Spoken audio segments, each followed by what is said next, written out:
it's exciting because, I mean, a lot of, Kudans, for example, came back after a long time. Oh, yeah. Was able to take the Tekken World Finals, right? So, it's just, it's cool to see a lot of the older players that I remember seeing from, EVO's 2005, 2006, all back here. And Tekken 7 are really bringing a lot of the players He's picking out. Jin?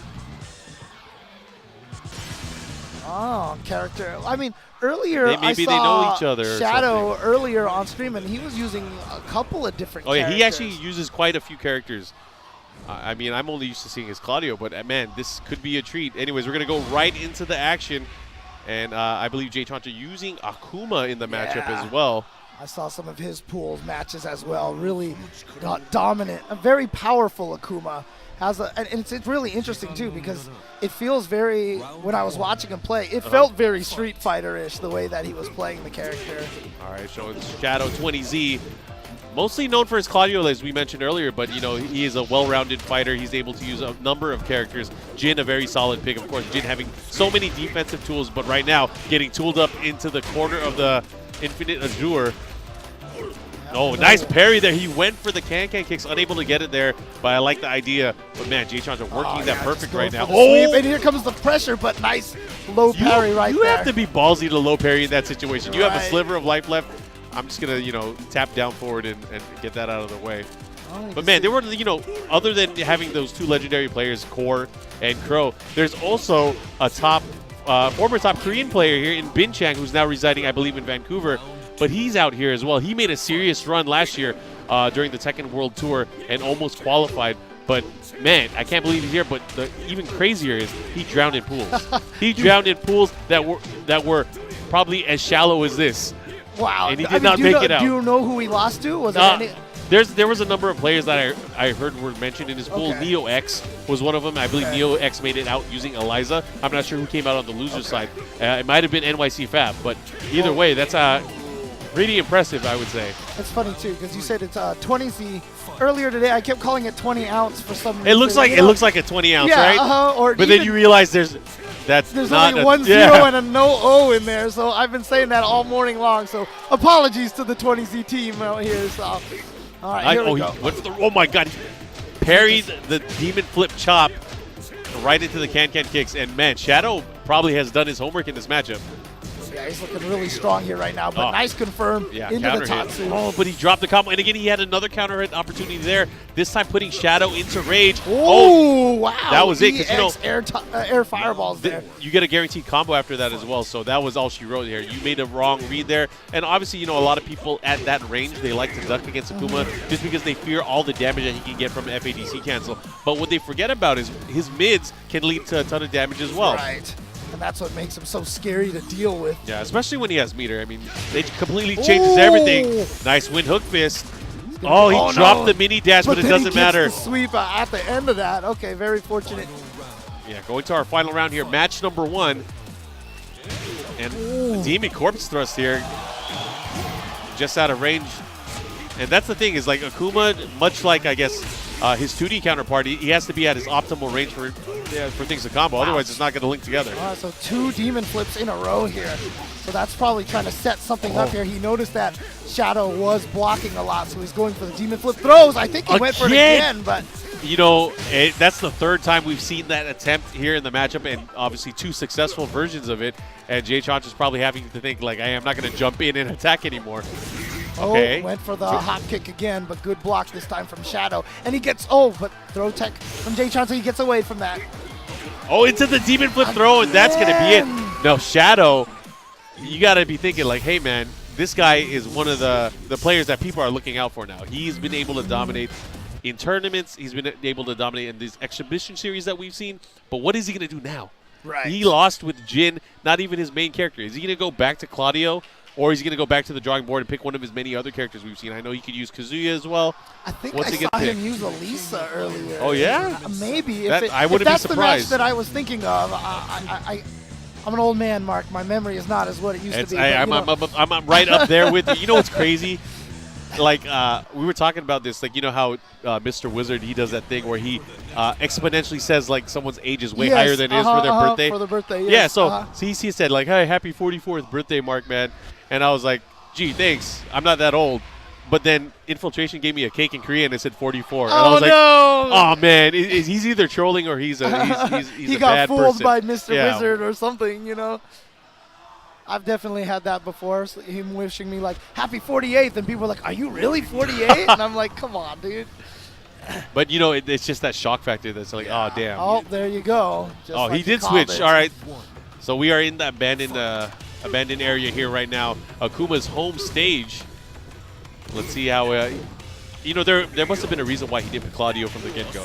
Yeah. Obviously, these guys are both well-known online players, so I'm thinking maybe they've had experiences with each other online that forced Shadow to make the change. Right. Ooh. It's always hard to tell whenever two players actually know each other really well why they make certain decisions. So. Oh, an amazing adjustment there, and he landed the 3+4 at the end right now. Jchantra with the sliver of Okay. life, but nice. Dude, Akuma has that ability to make those comebacks here. Yeah. So you can see already half that life that he had remaining gone. So all he needs is one more combo and he can do the rest of it, especially with rage. But yeah. Did you see his life bar? It's like he just snapped his fingers with the Infinity Gauntlet and it just disappeared. yeah, didn't feel too well, but Yeah. you know, doesn't feel so good coming in with that. Of course, can crouch under that, but that's always a risk. It is, you know, it being as fast as it is, you take a huge risk by just, you know, errantly ducking. And, you know, Claudio having so many mid options. I mean, obviously, he has that vampire knee. He has the hop kick. There's a lot of things you just got to watch out for. But Jchantra so far has had some really great hit confirms on the crouching medium kick into Tatsu. He's fishing for the mids there. He was able to land a successful 2-hit series there. Right, trying to comes in test with a dive kick. Okay, not the throw this time. He's really testing Shadow. He's hoping that he had trained him, so look out for the throw. Okay, standing into the Tatsu. One mix up at the wall, goes for the overhead. I like the idea because he had been going for lows. Remember, Shadow. Oh my God, right underneath. Interrupt, yeah. And that was the mid move he went underneath in. Man, EX Shoryuken able to close it out here. Tied up on rounds. Jchantra with the big jump in there gets the guaranteed follow-up. Oh, still not going for the throw again. Nice, but not fast enough on the whiff punish. Okay. Nice confirm. Ooh, able yeah. to float him out of the air. Still getting the follow-up. Not just that. That heavy Shoryuken builds a ton of meter as well. Ooh, wow. And Nothing, no buttons on the way down. Oh, there it is, the hop kick from Claudio right now. He's going to get the good combo into the wall. Oh, he Ooh. misses it. And he's going to get punished for it, too. Oh, FADC combo here. And the follow-up there with the down forward 2-4-3. This time pushing again. Nice sidewalk there. Oh, but just really odd axis, so the attempt to punish did not connect. It's not looking good for Shadow right now. You know, one of the characteristics we'll see from him, one of the notable things in his play is he likes to do a move, whether it's on block, on hit. If it's safe, he likes to step and kind of see and react to what his opponent's going to do. So I think one of the things that's getting him now is Jchantra's making these adjustments. He's been landing a lot of hits post mix-up when he's trying to sidestep. Yeah, I mean, there must be something about this match. Oh my God, the disrespect right there. Just let it rip here, man. You're not. If he knows there's an opening and there's a gap, he's just gonna like stop it right there. All right. Oh. But I mean, if he does end up losing this, I mean, there might be the reason why he didn't go with Claudio in the first place. Yeah, well, we're looking at it right now. I mean, he has been able to shut him down. Oh, he went for it. No, but yeah. You know, that was a hard decision there, and it did not pay off. That might come back to bite him, man. You never know. If Shadow gets this momentum and he's able to win here, it's going to go put us into a pivotal game number 3. And, you know, that also cost him a little bit of that valuable meter that he has. Okay, finally going back to the throw on the demon flip. Oh, he went for it, but this time Shadow crouched under it. Uh-oh, down forward 1. This time keeping that pressure. He's playing a bit more compact, but he misses and wastes all that meter. Yeah, that would have been a big hit had he gotten that. Okay, the mix-up here. This time going for the mid option. Just trying to escape with the teleport, and then again, an uppercut just in the middle of the pressure. Yo, the running two. Did so much damage. He punched him in the face. He ran, flew into the air, and punched him in the face. And just like that, we are going to a match number 3. One more match here. And actually, I don't know this. Does Akuma actually have less health than everybody? Like no, he's the same. It's the same. Everybody has the same. That right? has not changed since, I would say, Tekken Tag 1, where they actually had different health values for the characters. So everyone in Tekken has an equal life bar, 170 points. You know. Yeah, I thought they would make an exception for Akuma. You know how he always is. Maybe. I mean, people would probably cry about him less if he had less vitality, but. All right, we're going to go right back into the match here. You can see Tasty Steve in the back. He is super hype. He's like, hey, man, do it again. See, You know you're old school when you call it vitality. You know, I've had people make fun of me for using that word, but, you know, literally in Street Fighter 2, after you win, you got points. It said vital right there, so there you go. See, some people just don't know. They don't know the word. That's why they're hating on it. It's not in their range. That's right. Anyways, we're here in the Dragon's Nest. Nice throwback stage to our good friend Tekken 5. Let's see how this is going to play out. Final match between these two. One apiece. Yeah, and if Shadow ends up losing this, I wonder if he's going to regret not going with Claudio since the beginning. Oh, yeah. Oh, my gosh. He went for the uppercut? Out of range. You know, I don't think that's what he wanted. He probably went for a fireball there. Right. And, of course, you know how inputs work with these games. Even in the 3D version, Akuma, you got to make sure you're locked and loaded doing the right notation. See, that's how accurately they reproduced Akuma for this game. Oh, yeah. You know what? When talking with the development team, you know, when they were making Akuma, they really wanted to get the feel from the basis from the Street Fighter 4 version of Akuma.